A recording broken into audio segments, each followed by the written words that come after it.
excitement mounts in Singapore as we go to the polls. So many people are very curious and they want to know, what does astrology say about our upcoming elections?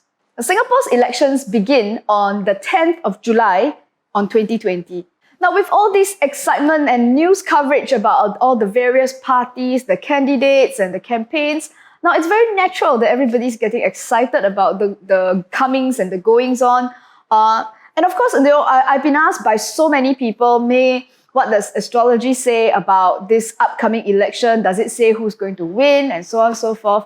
And in fact, I can answer this question very, very simply. Is that what I see from the charts is our experience of this upcoming election is going to be very similar to the elections that we've experienced in the past.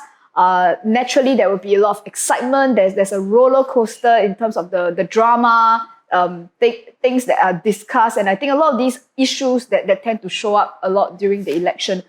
But for the people who have concerns about how Singapore is running our elections in the midst of what we still feel to be the pandemic period, can be very rest assured, because despite the drama that might happen in the week or so before the elections, by and large, it does seem like things, the excitement of the election dies down fairly quickly. And in fact, what I want to draw everybody's attention to is not so much about the election itself, because honestly, parties and candidates and constituencies aside, I think what is going to happen very quickly after the 10th of July is that the attention of the entire country moves immediately down to what challenges are facing Singapore especially in the August and September period, even as the world starts to emerge from our post-lockdown economic adjustments.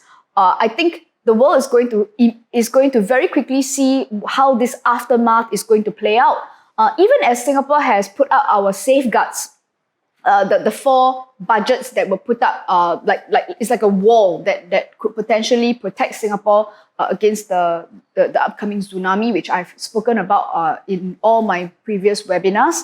That as this starts to emerge and come toward us in August, how far are these budgets going to hold up economically for the average person? Because understandably, this is going to be your number one concern right after the elections are over and done with.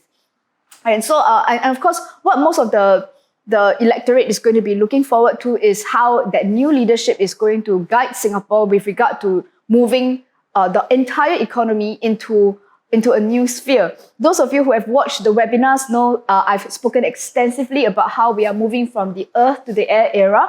So some of these challenges are going to be quite different from what has been faced in the past, especially as we move a lot of these businesses into a more digital online era. And I think also as a lot of the communication and the outreach becomes a lot less face-to-face, but rather on an online setting. Honestly, in conclusion, it's that I don't think people have a lot to be worried if you are very concerned about a turbulent outcome for Singapore for this election, constituents and candidates aside. So for the viewers who would like a lot more information about what we can expect in 2020 and beyond, be sure to catch us on our webinars.